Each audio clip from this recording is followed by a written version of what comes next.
बहुत बहुत धन्यवाद हनी जी को। और उन्होंने कसम से इतना मतलब बहुत ज़्यादा खुश हूँ, इतना खुश हूँ कि नहीं बता सकती हूँ कि उन्होंने क्या मेरे लिए बोला है।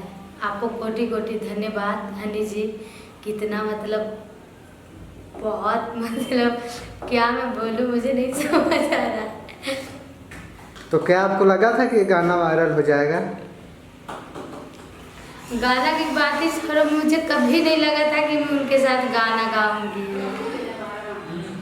मुझे लगा ही नहीं था। और अब देखिए गाना आया भी तो मतलब इतना प्यार सपोर्ट जनता का पब्लिक का मिल रहा है, तो मैं बहुत सौभाग्य हूँ कि आप लोगों ने इतना प्यार सपोर्ट दिया। और हनी जी ने जो बोला है मेरे लिए, उनको कोटि कोटि धन्यवाद है कि आपने मुझे मतलब गाने के साथ साथ नाम के साथ साथ इतना बड़ा तारीफ तो मैं बहुत बहुत धन्यवाद करती हूँ आपको कि आपने मतलब बहुत मेरे लिए बहुत बड़ी बात है ये, सच बताऊँ तो।